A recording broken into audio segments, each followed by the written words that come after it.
Roscoe, are you okay?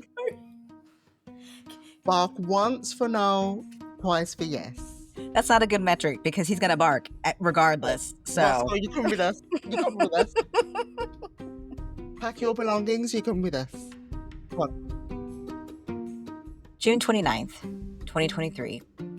I'm sitting in an exam room waiting for my pathology results when the doctor says the words that split my life in two. For me, it was sometime in March 2023.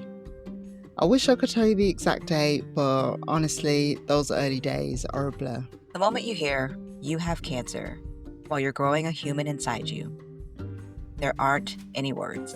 But we're going to try and find them. I'm Tiffany. And I'm Chantel. Welcome to Everything After.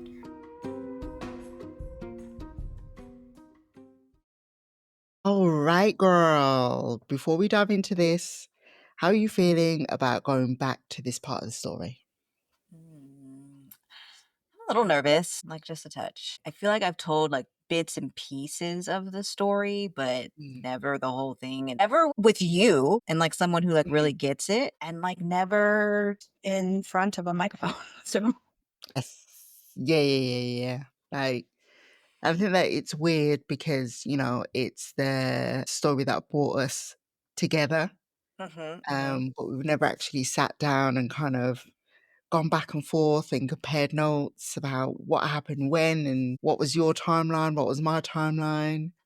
Right. Like we know each other's stories. We know each other's stories, but like hearing you tell yours while I'm telling mine, what we were doing before, what our lives are like now, it's different. It's different. So I don't know. I'm a little nervous. Yeah. I think, should we warn people that this episode might get a little bit heavy? I think they can probably guess, but yeah, if you are listening, if you're somewhere listening, if you're driving, if you're at work, um, if you're out and about, or you need to take a pause, it's totally fine. We will be here.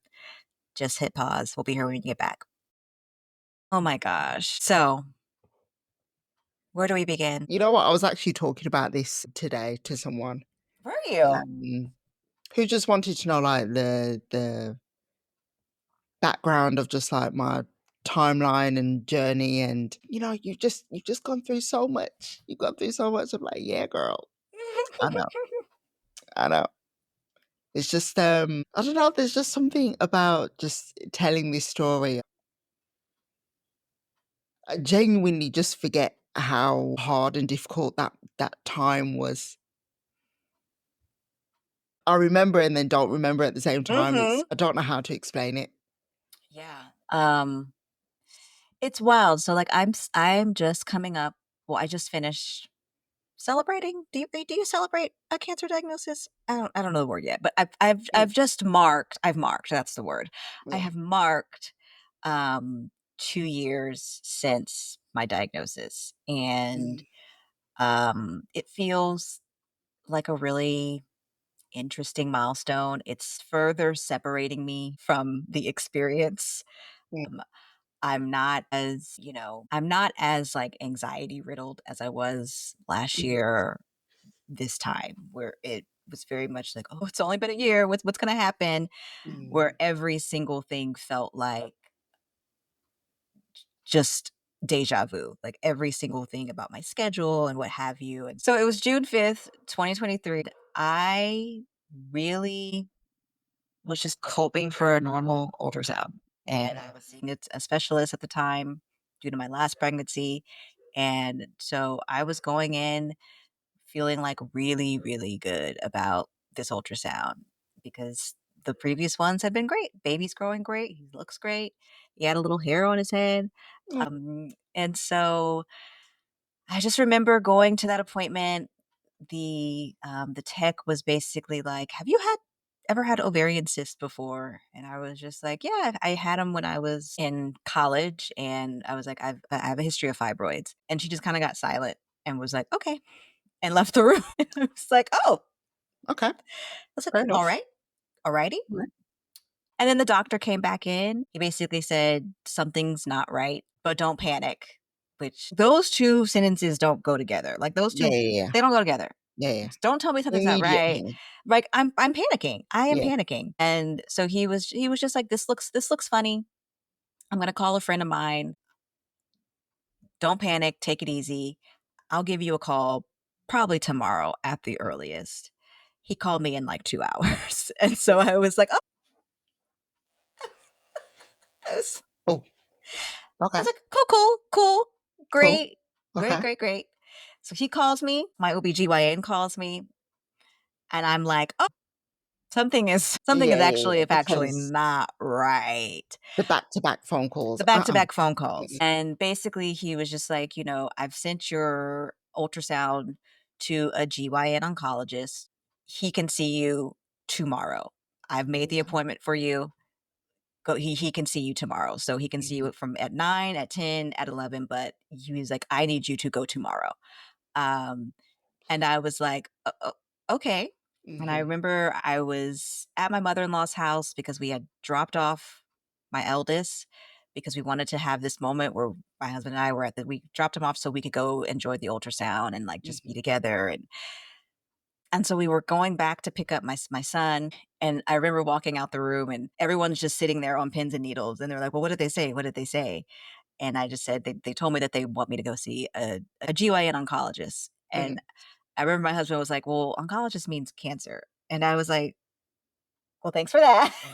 Yeah, yeah. I didn't need He that, but didn't thank he didn't need it, but thank you, thank you. you. Mhm, And so from there, I was pretty much fast tracked. So my ultrasound was that Monday. I saw the mhm, oncologist that Tuesday. Like they mm. rushed me into an MRI, and by the next week, I was in surgery, which I learned a Oh, wow. lot. I learned a lot on the fly of, Yeah. oh, you can have surgery while you're pregnant, and Mhm, it's actually safe to do with certain conditions. And so I learned a lot very, very quickly. And then yeah, just hearing those words, it was at the end of the month. So I started the month with this very weird ultrasound. Middle of the month, I had a surgery, which I removed my left ovary and a partial piece of my left fallopian tube. And that was done then whilst you was pregnant? that was That done one? while I was pregnant. Wow. I was 23 weeks pregnant. I went under general anesthesia, Mm, and it was really, really frightening because it could have been an outpatient procedure, mhm. but because of the baby, I was just like, I feel comfortable staying another night, Yeah, of course, yeah, staying yeah. overnight because, like, I don't know. Yeah, yeah, yeah. I'm not going back home I'm not afterwards, going back yeah. home. And so, of course, because I live in the United States of America, they they had to get my overnight stay approved by my insurance. Oh my Um, and basically they were like, "Well, why does she need it? This is basically an outpatient laparoscopic procedure." And they're like, "Well, she's pregnant and yada yada yada." And so it became this whole thing where finally they had me in like I was in like the recovery room for a while before they were finally like, "We have a room for you. oh You my you god. can come back." So yeah, that was great. So yeah, I ended up staying overnight so that they Mhm, could monitor the baby. I stayed in the high risk OB floor, mm, and they were able to monitor the baby. They had him kind of strapped up to machines all night where they were monitoring his heartbeat, making sure that he came back from the anesthesia. And so, yeah, I started the month, weird ultrasound, middle of the month surgery, and then I ended the month with a cancer diagnosis. And so that's how I spent the month of June oh my in god. 2023. That's how I spent the summer of 2023. Uh, Wow. how I about can't believe you you? were trying to battle, getting insurance to clear Girl, an it's overnight absolutely stay. ghetto here. Absolutely. To stay overnight. To God. stay, like, an additional 12 hours in an uncomfy bed. Wow. Wow. Yeah. We'll get back to that. Yeah, yeah, we'll get back to that. So for me, I had finished, breast pumping. I made it to my year goal with Ethan. Um, and I got mastitis in the summer 2022. Um, and with mastitis, it's like inflammation of the breast, swelling, and like not feeling too good, and all the symptoms associated with that. got antibiotics, cleared it up, carried on. So once I got to my year goal, I noticed that the breast was still hard, but I just thought, oh, it's probably just blocked milk ducts, that would be fine. That would just ease on out, work its way out, be fine. Then found out that I was pregnant. Yay! Yay! The breast was still not going down, was still the same shape, and I was just so very blase about it. I was like, well, since I'm pregnant, baby number two's on the way, I might as well just have a little check, just see what's going on. So I saw the nurse and she was like, well, I can't really prescribe anything for you, but she believes that it's blocked milk ducts. But I needed to make an appointment with the doctor. I was like, okay, cool. 2 weeks later, had the appointment with the doctor. He just checked and was like, yeah, I'm just going to refer you to the breast clinic. I'm like, okay, that's fine. Whatever. Just get it checked out. We'll just keep it moving. Got the letter in for the appointment and it came with a leaflet explaining like they might have to do a biopsy or mammogram or chest x-ray and things like that. I'm like, I'm just going for them to just check. Like, I'm not going in for no biopsies and x-rays, stuff like what? Why did they send this leaflet? And even getting that leaflet, the penny still didn't drop in my head to think that it could be Mm. something else. So going there and then talking about like medical history, what's happened recently. And then right at the end, the doctor was like, oh, is there anything else, you want to tell us? And I was like, oh yeah, I'm pregnant. And he was like, Not you with the plot twist. let me write that down in your notes. It was like, okay, we'll take a biopsy and it'll probably be about like 2 weeks or so before you get the results. I was like, okay, cool. That's fine. That's fine. I had a group chat that was called, initially it was called Check Your Boobs. I added all the girls in there. I was like, girls, just to let you know, just had a little biopsy, just to make sure, get ready for baby number two on the way. Just, they were like, yeah, it's fine. Listen, those first initial messages, we were cracking jokes. We were Jokes on jokes on jokes cracking on jokes. jokes. Jokes aplenty were going on at the start of that group chat. So when I saw the doctor at the hospital, that was 20th of March. 23rd of March, they called me in and explained the results, and they were like, yeah, unfortunately, it's cancer. And I was like, okay. And I just thought to myself, I know that you're telling me this. Are you sure that's correct? Like, you have the correct details because I don't understand why you're telling me this information. Like, I get it, but I don't get it at the same time. This has nothing to do Me, with me. And like me? I have cancer whilst pregnant. No, Mm-mm. mm-mm, Mm-mm. mm-mm. No, no, Mm-mm. no, that doesn't make any sense. So the doctor was like, we'll talk about your options, but we want you to go back out into the waiting room and then we'll get you back into another side room where the breast care nurse can talk to you. I was like, okay, fine, fair enough. You you I you want me to remember, cry in public. oh, Okay. listen, I held them tears down like a G, Okay. You want like me a to cry G, in the waiting because I room. was like, Okay. no, there's no way you're gonna get me crying out here in a public forum. No, no, I'm not doing that. I'm not doing that. So I went on the group chat again, and the first message I sent was, "It's cancer," and the messages just rolled in. I Mm. was like, I have to wait until I get out of the hospital because like the signal was just scatty at that time. But I was like, I'm not sure what the treatment plan is just yet, but I just know that it's cancer. Mm. Um, so I spoke to the breast care nurse, and she was like, "Yeah, these are your options. This is what we might have to do. This might be your treatment plan. If this is your treatment plan, then these are the side effects for this and what might happen." And I was like, okay. And I just remember just getting a, what do you call it? Like a a folder just Oh, filled to the brim the folder. of Oh, leaflets and really? information and, Oh, the "Yeah, if you just wanna folder. read through this one, and then here's another one explaining this," and then, "Yep, yep, Folder. yep, yep. Here's another one explaining this," and, "Oh, if you have this thing you might wanna talk about," and then here's another one. Oh my gosh, this is too much. Information overload. Hearing that you have a cancer diagnosis is one thing, but then getting all that information at the same time was just it was overwhelming. Mm, And trying to think, "Okay, I need to go through all of this. How is this going to affect my baby at the same time?" yeah. You Yeah. know? It's such a weird, weird experience to go through. That first day, ah, I Mm, can't mm. you know as well. Oh, Y yes. you know exactly. You just can't I can't explain it. It's so hard to explain.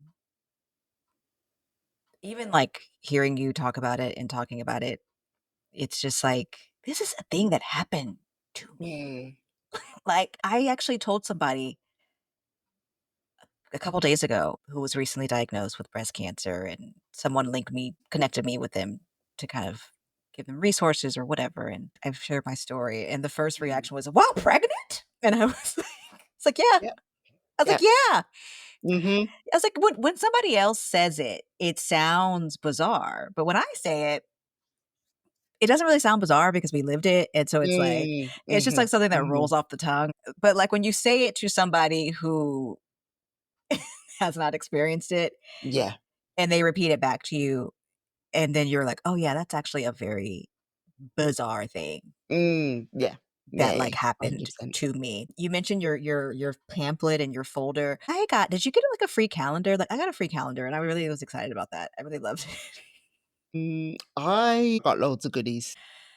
I don't wanna hear about it because I'm jealous, because I already know about the burlap sack Yeah, that you got that with a bunch of nice skincare and amazing yeah. things, and again, we're gonna get there. We are gonna get there, but we're gonna take a break, and we're gonna come back. Tiffany, you were like, "Go, go, And we're rolling.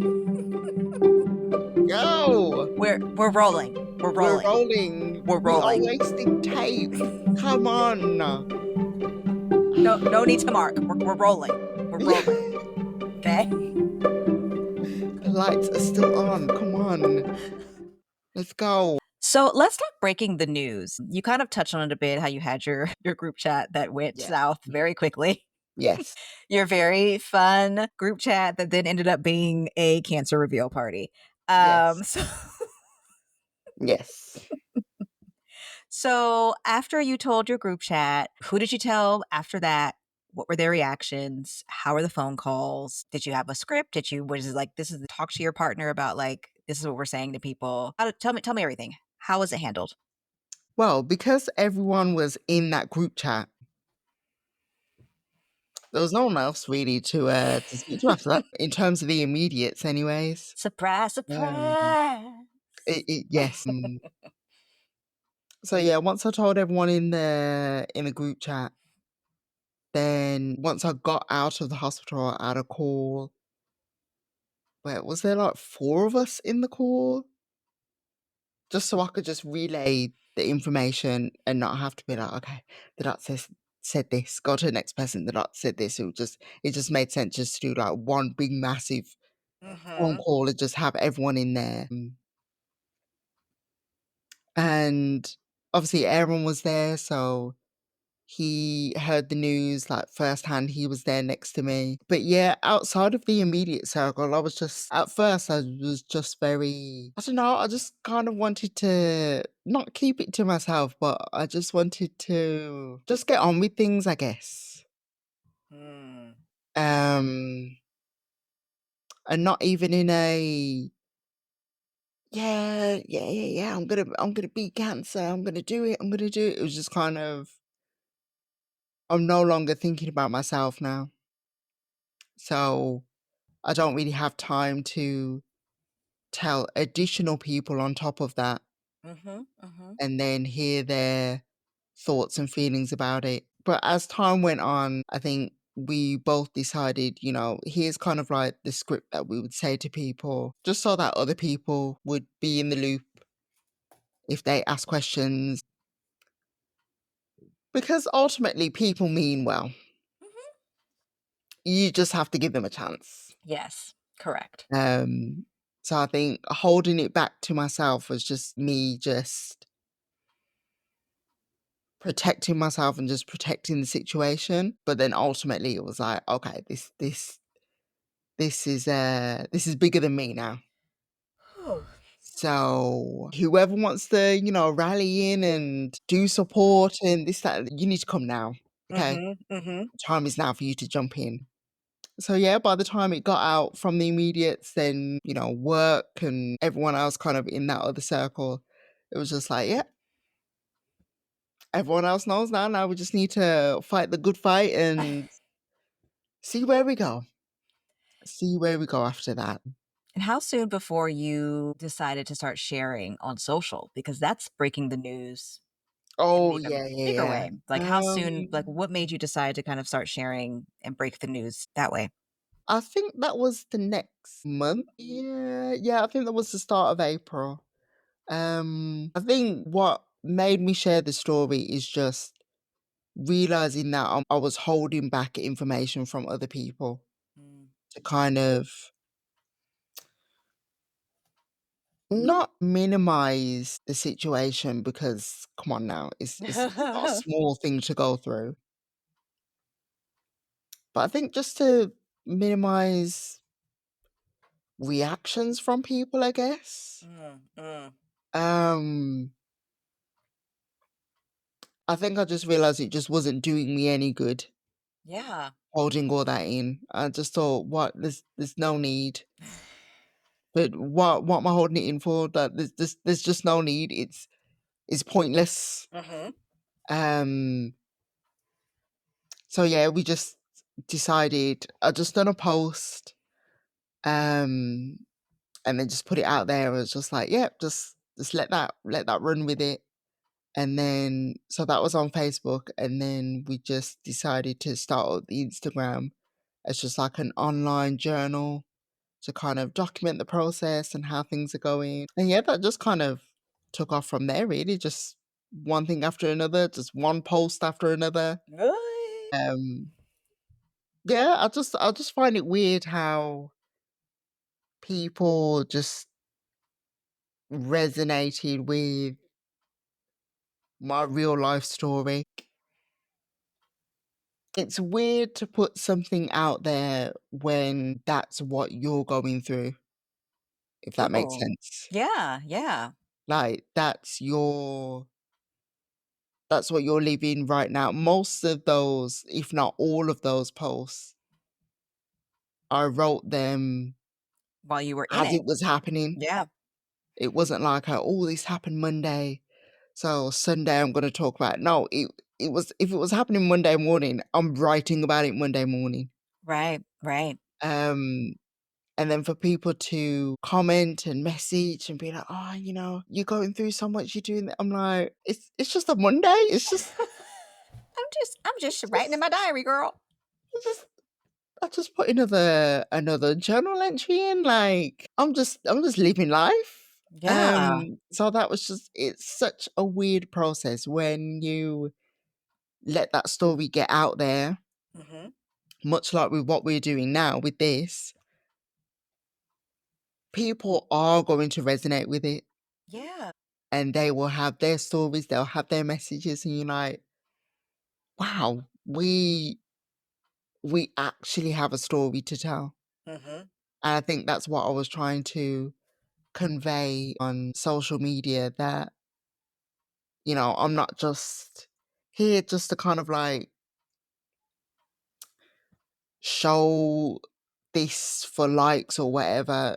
This is real life, and Mhm. this is what I was experiencing. And yeah, I just feel like it's just something that needed to be documented for both of us really, for myself and Aaron as well. Yeah. Yeah, yeah. So it needed to be out there. Yeah, I love definitely. that. I love Yeah. that. So how about you?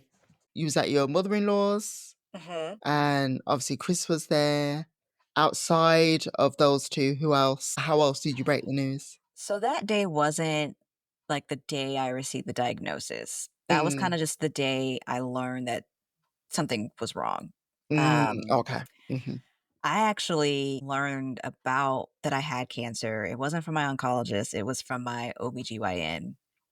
Okay. So after my surgery, it had been like 2 weeks after my surgery, and we were all waiting for, like, the pathology to come back, Mm. and she was getting antsy. So she was basically like, "I'm gonna just call and see if I can get the results." And, Okay, yeah, yeah. because nobody had called her, nobody had was keeping her really in the loop, and so she was concerned, and so they're all in the same hospital system, so she kind of went Mm, into the pathology record and was able to look herself, and so she called me, not thinking she was breaking the news, but thinking that I had already learned the news, and so yeah.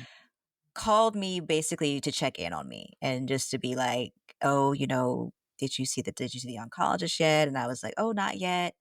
And she's like, "Oh, well, this is awkward." And so I was like, "No, no, tell me." I was like, "Tell me." Oh, Um, and basically she was the one that told me, it's the results came back as, malignant, and that was Monday, and my appointment with the oncologist was that following Thursday, and so mm, I just remember getting off the phone with her.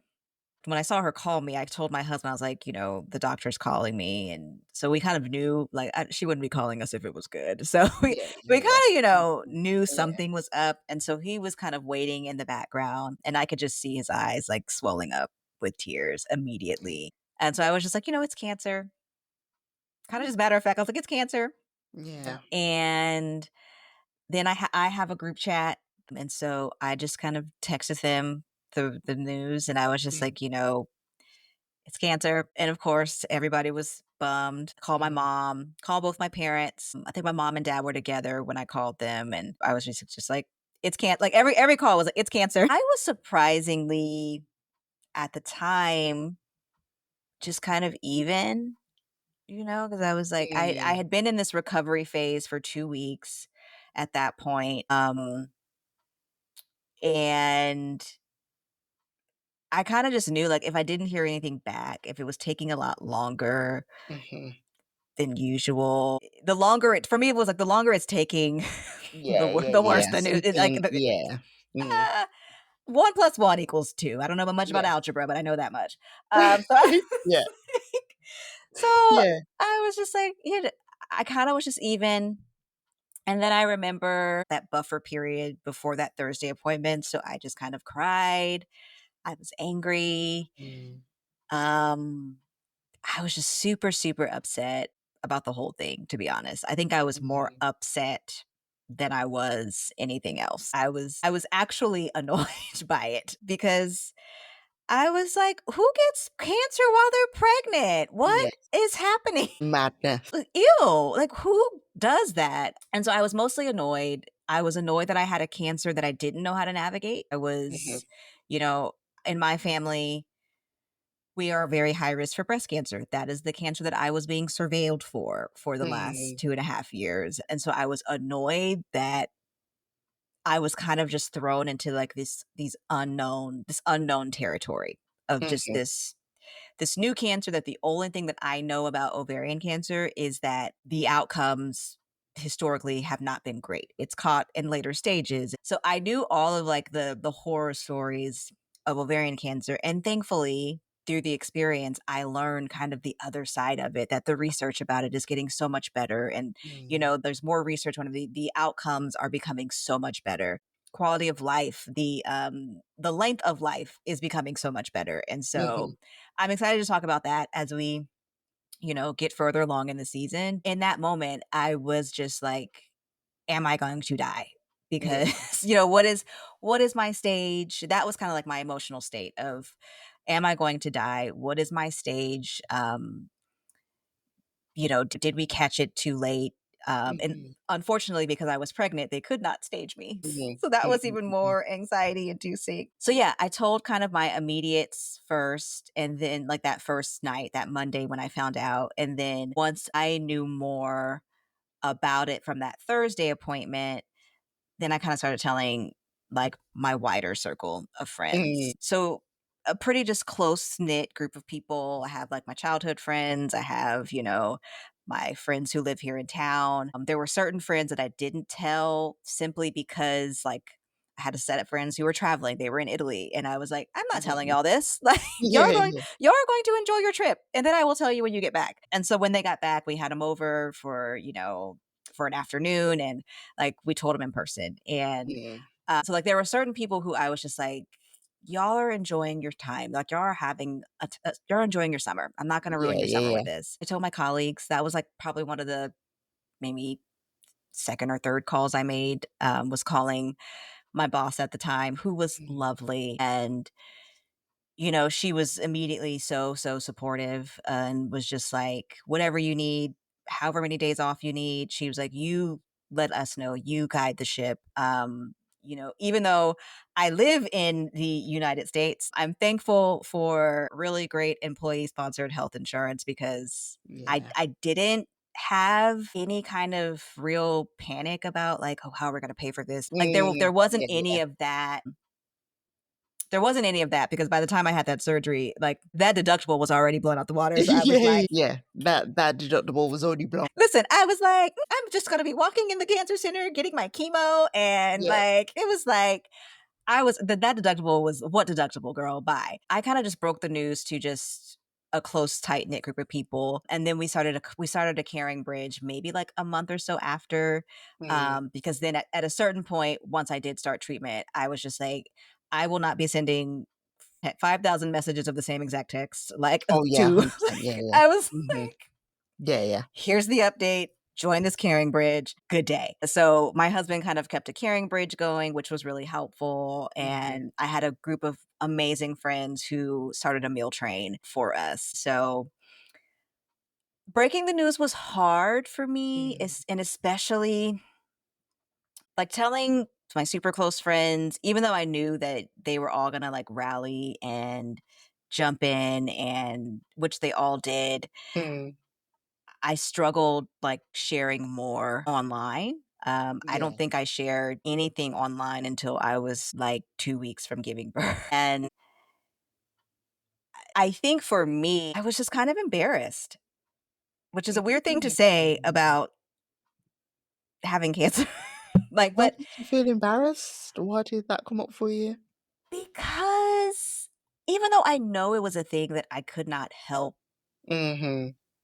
that was happening to me, um, there was, like, a shame for me associated with being, like, sick, That was the energy, that was the mood that was coming up for me. That was the feeling that was coming up for me a Mm. lot during that time, was just shame in the process, even though I had nothing to be ashamed about. But Yeah, yeah, yeah. I remember when I first cut my hair, it was like, "Oh my god, like, I'm gonna be so bald. I have no eyebrows. I have nothing." Yeah. And I just looked sick, you could Mm. look at me and Yes. tell I Yeah, was yeah. sick. I'm Mm. already pretty petite, like, I don't have too much weight to lose at the moment, so it Mhm. was very much I looked sick. And so there was just kind of some shame associated with sharing more publicly and not feeling confident or comfortable in my own skin, Mm. feeling like I having to explain, "Oh, you can do chemo while pregnant? Yes, you can do chemo while pregnant." Yeah. Yeah. Yep, yep, Yes, you yep. can do chemo while pregnant.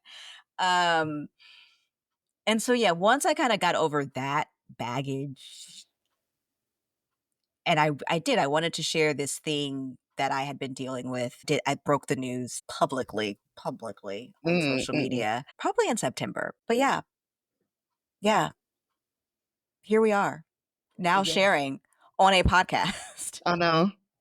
I know. We just bring it full circle, full circle. Bringing it Yeah. full circle. I think I just think just because I'm very just blase about the whole thing, I think people just reacted to how I was reacting, if that makes sense. Yeah, yeah. So I'd say something and people are like, oh yeah, how about that? The one, yeah, that's okay. That sounds all right. And I'm like, no, because I'm actually struggling here. Okay, girl. I already love where this is going. I know.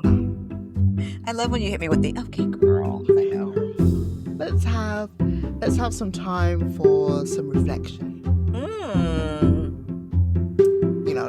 Let's think back to where we were then, Hmm. how we are now. What would you say got you through those first few weeks? Mm. Honestly, it's gonna sound funny, but it truly did get me through. During that time, it was like the Renaissance tour was going on. Mm, And as we will establish over the course of these episodes, yeah, yeah. we are heavily into the queen bee. Heavy, Okay, okay? heavy. Like Beyonce rules everything around here. It was like the middle of the Renaissance tour, and those first few weeks, I had a dear friend who he's a flight attendant, and so he's always up at all hours of the night. Mm, And him and I just love, love, love Beyonce. Like that's like half of our text thread is just us gagging over Beyonce. yeah, And as you so should.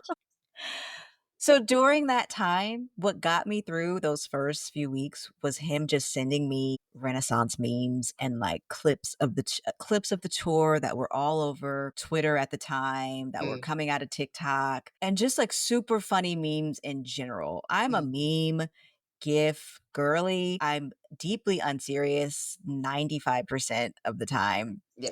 So waking up at all hours of the night, and I would always know like, oh, he's probably in Europe right now, you know, on a transatlantic flight, and he's sending me all of these memes. And Mm, I knew I would just wake up at 2 o'clock in the morning to just a bunch of funny memes. And yeah, yeah. it took my mind off of what was coming next. Mm-hmm. I remember I saw a post shortly after that time of just like, people never know if they're doing too much or too little when someone gets sick or when Mm, someone's going through a hard time. And it truly is just something that simple can just make somebody's whole experience or can, brighten somebody's day. Stupid memes, like yeah. every single day. That was the thing that kept me in those first few weeks.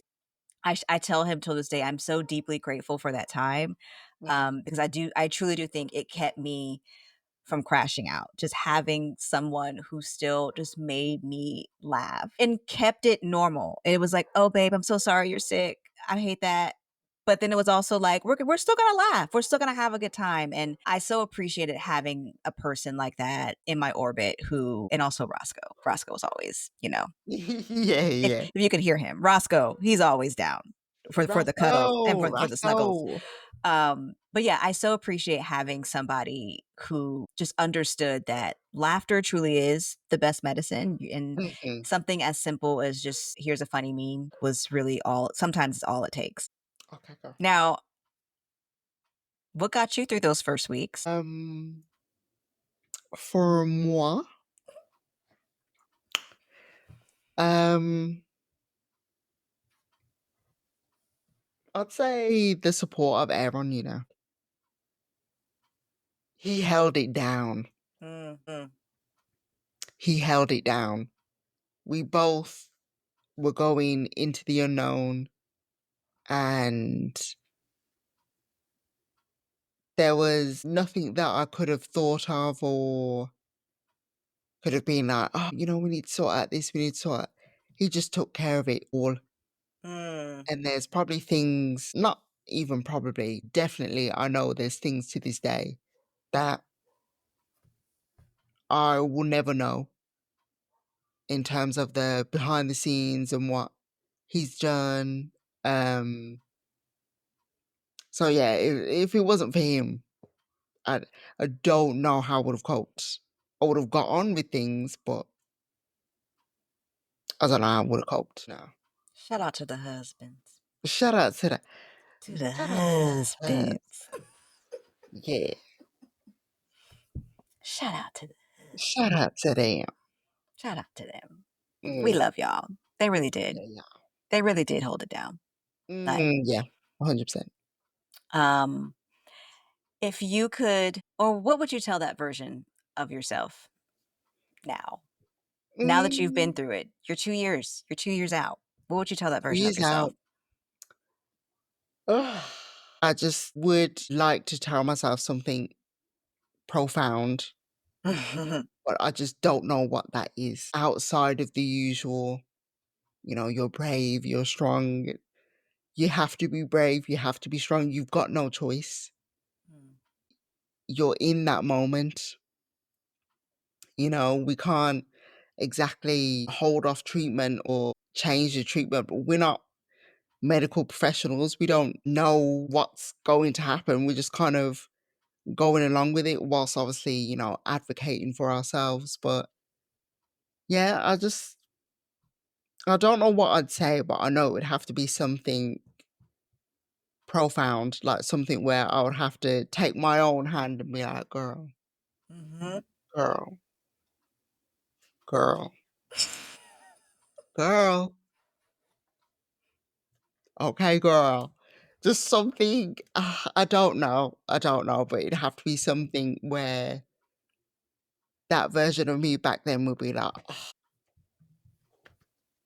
I got this. I've Mhm. got this." That's what I would need to hear. That's what I would Mm, tell myself. Yeah. yeah. So, yeah. Yeah. Mm. I think for me, the hardest part was at the time, just felt kind of lonely, Mm, you know? Again, I do not recommend I don't recommend cancer at all, ever. mm-mm, mm-mm, mm-mm. But I definitely do not recommend a cancer diagnosis in the summer. Like, it is 0 stars, No. 0 stars. For me and my family, Mm, because my husband works in higher ed, like, the summers is typically kind of our time to, mm, hang out and have fun as a family. And for me, the hardest part was kind of just having this lost summer where I just wasn't strong enough and I wasn't well enough to mm. hang out with my kid and hang out with my family. And so I just felt really, really lonely. I couldn't be around a lot of people after treatment, as you know, you Mm, can't be around a lot of yeah, people. And especially because it wasn't just myself I had to think about, I also had to think about the baby. And so it was hard. It was really hard feeling just isolated and feeling like, I'm the only person in the world that this is literally like happening to right now. yeah. Um, And then you meet somebody and realize that you're not. That was a natural segue. I didn't plan that. That was a Oh, natural that segue. was beautiful. That was beautiful. That was beautiful. And the award goes to that Thank was beautiful. you. Thank you. That was beautiful. Like I said, we're professionals at this. We are professionals at this point. So yeah, that was the hardest part.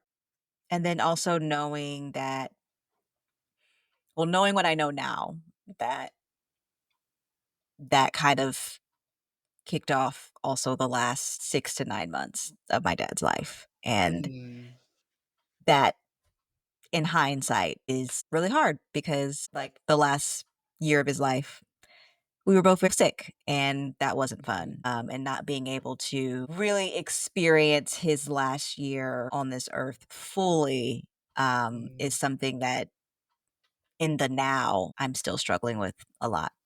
And so there's a then versus now hardest part. mm, And mm. I'm sure we will touch on more as the season goes on. Yes, we definitely will. Definitely will. The day you get diagnosed is the day your life splits in two, before and after. And if you're pregnant when it happens, it's like you're planning for this new life while processing that yours just completely changed. This episode is about that line in the sand, but it's also about what comes after you cross it. Next episode, we're talking about treatment while pregnant, which is a whole other level of impossible decisions. If you're going through something like this right now, first, we see you. Second, you don't have to figure it all out today. Take it one appointment at a time, one day at a time, one breath at a time. If this conversation landed with you, or if you have your own everything changed moment, we want to hear from you. You can email us at everythingafterpod@gmail.com or find us on Instagram at everythingafterpod. We read every single message. And if you know someone who might need to hear this, share it with them. Sometimes knowing you're not alone is everything. Thanks for being here with us. We'll see you next time on Everything After. What? On everything. It sounds like a storybook. I know. It's giving CBBS. Yes. I was like, come on. On everything. Everything After. After. Da. It's the da. After.